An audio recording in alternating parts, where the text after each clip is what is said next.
Assalamualaikum warahmatullahi wabarakatuh. Kembali lagi kawan di Legenda Catur Dunia.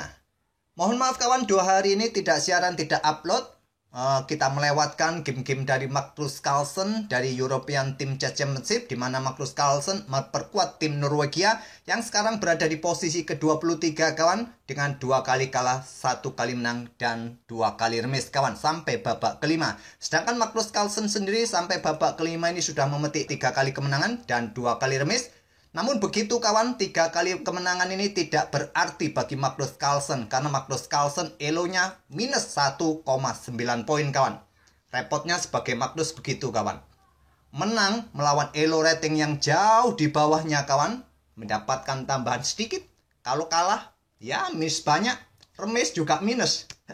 Itulah kelebihan Magnus kawan. Mau tidak mau untuk mempertahankan elonya, dia harus tetap menang. Dan kita juga melewatkan turnamen yang ada di Amerika Serikat, St. Louis Rapid dan Blitz. Di situ ada Ian Nepo, Maxim Lagrave, Ali Reza, Fabiano Caruana, Lee Kwang Lim kawan, Anish Giri juga sempat kita lewatkan. Tapi terlebih dahulu kita akan ulas permain Magnus Carlsen di babak kelima menghadapi pecatur asal Moldova kawan, yaitu Grandmaster Ivan Sitsko. Langsung ke permainannya.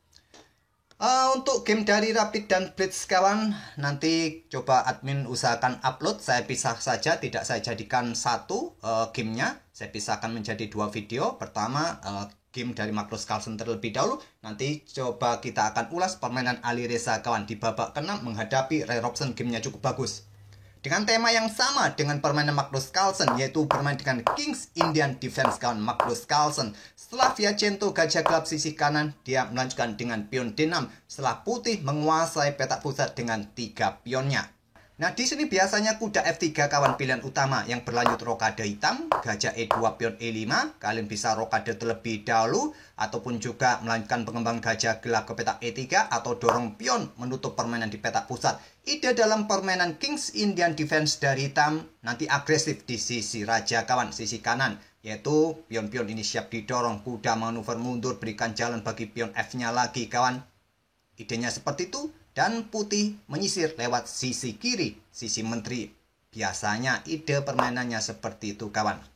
Tapi di sini putih memilih dengan pion H3, variasi Makogonov dari King's Indian Defense, dan Magnus rokade setelah gajah E3, kuda C6. Ini langkah yang tak biasa dari Magnus Carlsen kawan.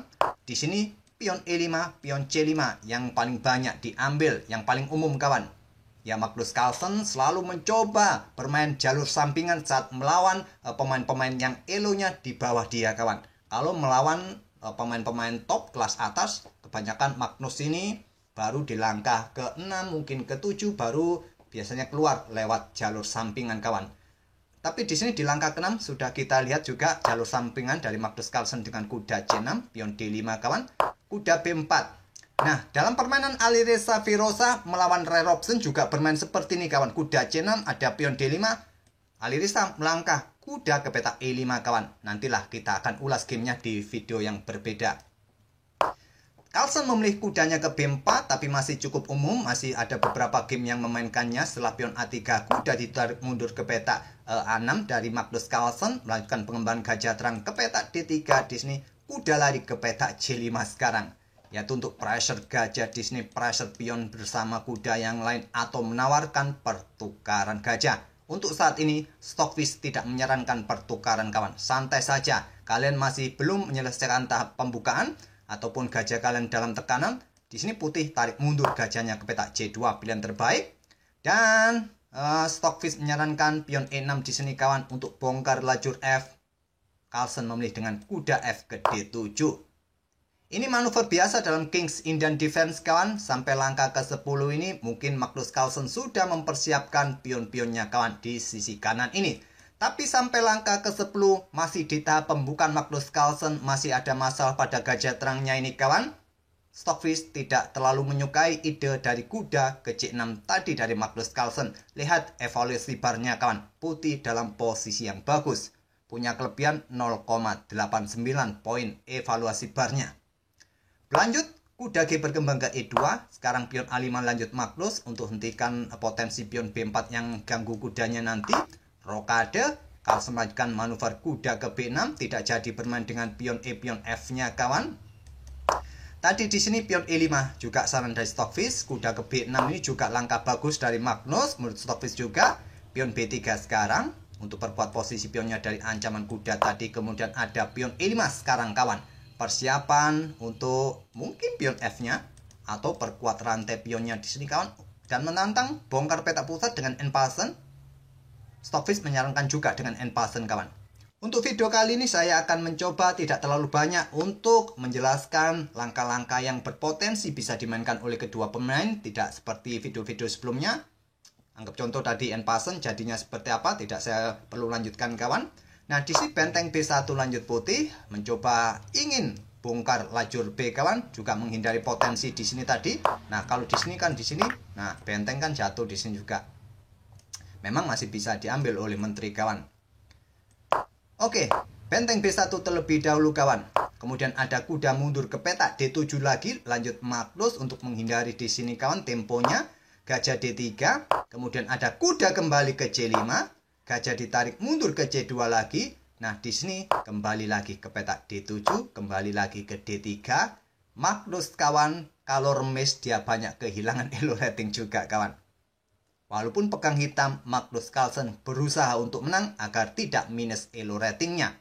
Pion F5 dia mainkan, mulai menyisir lewat lajur F kawan. Langkah tipikal dalam permainan Kings Indian Defense. Sebentar kawan. Keselak. Pion F3 jawaban dari putih. Kemudian kuda ke C5 lagi Magnus Carlsen. Dan sekarang pion B4. Sekarang melepaskan gajah terangnya kawan. Diambil oleh Magnus Carlsen. Kuda ambil gajah D3. Menteri ambil balik langsung. Nah, di sini kuda manuver lagi ke petak D7. Kita sudah di langkah ke-20 kawan. Magnus Carlsen masih belum mengeluarkan gajah terangnya kawan. Memang di posisi ini gajah terang ini tidak mempunyai diagonal yang bagus untuk sementara. Gajah gelap pun juga masih belum terbuka kawan diagonalnya. Akibat pion E5 sudah dimainkan oleh Magnus Carlsen. Di langkah ke-20 posisi putih masih berpotensi memetik kemenangan dan berpotensi untuk melanjutkan tekanan kawan. Setelah kuda D7, pion C5 mulai menyisir lewat sisi menteri. Seperti yang saya bilang kawan, kebanyakan putih akan mencoba bongkar lewat sisi menteri dalam permainan Kings Indian Defense. Pion A pukul pion B4, pion A pukul pion B4. Kuda F6 lanjut Magnus. Nah, di sini pion C6 kawan didorong merupakan pilihan terkuatnya menurut Stockfish. Setelah pion pukul pion, kalian bisa melanjutkan ambil balik, siap dorong lagi kawan. Hitam akan mempunyai masalah pion di sini nanti, dan ini juga ada potensi pion yang bisa bebas di lajur C, apakah di lajur B nanti. Oke, kembali lagi ke langkahnya kawan. Memang terlihat evaluasi barnya putih juga turun. Ini juga cukup aneh dari Stockfish kawan. Tapi benteng A1 ini juga langkah kesalahan menurut Stockfish. Dan pertukaran benteng merupakan opsi terbaik yang bisa dilakukan oleh Magnus. Tapi Carlsen memilih dengan pertukaran pion F pukul pion E4 terlebih dahulu. Setelah ambil balik menggunakan pion F, yang terkuat menggunakan kuda kawan. Menggunakan kuda di sini mungkin benteng pukul benteng terlebih dahulu. Ambil balik oleh benteng. Kalaupun di sini berlanjut pertukaran kuda pukul kuda, kalian bisa ambil balik sekarang dengan pion F kawan. Oke, kembali lagi ke langkahnya, langsung menggunakan pion F. Dan di sini benteng pukul benteng lanjut Magnus, ambil balik oleh benteng, kemudian kuda H5. Cantik langkah Magnus kawan, ingin menempati outpost petak F4 nanti untuk menekan di sini bersama gajah. Lihat sampai langkah ke-25 ini kawan. Magnus masih belum mengembangkan gajah terangnya. Masih di kandangnya adem-adem wae kawan. Sampai langkah ke-25 Magnus tidak diberikan kesempatan untuk menyerang. Kemudian ada benteng F1. Pertukan benteng sekali lagi ambil balik oleh raja. Magnus keluar dengan menterinya F6 skak. Blokade dengan gajah F2 kawan. Nah, di sini kuda menempati petak F4. Dan di sini menteri ke petak B5 yang terkuat kawan. Tapi memutuskan untuk menukarkan kuda pukul kuda F4. Ambil balik. Apa yang menjadi masalah? Apa yang menjadi pembeda kawan? Coba lihat. Gajah gelap sekarang mempunyai diagonal gelap yang terbuka kawan. Gajah pun juga siap dilanjutkan. Dorong pion untuk memisahkan dua pion ini bisa jadi opsi nantinya. Oke, lanjut dengan kuda ke B5 untuk serang pion yang di sini. Menteri A1 skak terlebih dahulu dari Carlsen. Raja bergerak ke E2, Menteri B2 lanjut Carlsen. Raja ke F3. Nah, di sini pion G5 lanjut Magnus perkuat posisi pionnya, maksud saya pion G, pion F ini. Kemudian pion C pukul, pion D6, pion H5 kawan. Hati-hati, posisi raja tidak menyenangkan. Ada 3 pion di sini. Potensinya jelas pion ini siap didorong. Apakah terlebih dahulu nanti gajah mengikutinya untuk coba backup pion ini terlebih dahulu kawan. Di sini gajah D4. Langkah cantik dari putih untuk netralisir kekuatan gajah gelap menantang pertukaran. Magnus Carlsen sementara pion G terlebih dahulu skak. Ambil pion H. Gajah yang ambil balik. Baru di langkah ke-35. Baru di langkah 35. Gajah keluar dari sarangnya kawan. Atau kandangnya. Skak kawan. Raja naik ambil pion F4. Dan di sini tidak terburu-buru juga melakukan pertukaran. Ambil pion yang di sini kawan. Kemudian di sini gajah pukul gajah. Ambil balik oleh Carlsen. Pion E5. Langkah yang penting kawan. Memberikan ruang pergerakan bagi raja. Kalau di sini kalian berpikir bisa mempromosikan pion ini, bahayanya kan seperti ini. Menteri ke sini skak. Kalian mau blokade? Tewas menteri kawan. Kalau kalian lari ke sini ataupun ke sini sama saja menteri ke sini skak emat kawan. Oleh karena itu buka ruang dengan pion E5. Raja bergeser ke H6 lanjut Magnus. Dan di sini menteri E3. Awas discover kawan di sini. Di sini pion pukul pion terlebih dahulu lanjut Magnus. Ambil balik oleh kuda. Kemudian menteri ambil balik pion D5 kawan. Kuda ke E4. Lompat ke sini ataupun raja ke sini. Discover berikutnya. Di sini raja bergerak ke G6. Menteri B6 skak. Blokade dengan menteri C6. Dan di sini kawan kedua pemain sepakat remis di langkah ke-43. Permainan berakhir remis kawan. Kalau dilanjutkan dengan komposisi 2 pion. Gajah terang versus kuda. Di level top atas kawan. Pemain tahu sama tahu. Sulit untuk mendapatkan posisi yang bagus atau kemenangan. Dengan komposisi seperti ini. Tak tahu lagi kalau kalian di warung kopi. Apakah tetap ngeyel? Silahkan saja. Oke, itulah kawan permainan Magnus Carlsen versus pemain asal Moldova Ivan Skytsko. Berakhir remis di game kelima kawan. Dan untuk nanti malam hari jeda kawan tidak ada partai yang digelar dari European Team Chess Championship ini. Kalau kalian ingin melihat event turnamen, kalian lihat saja St. Louis Rapid dan Blitz dini hari nanti malam kawan atau malam nanti.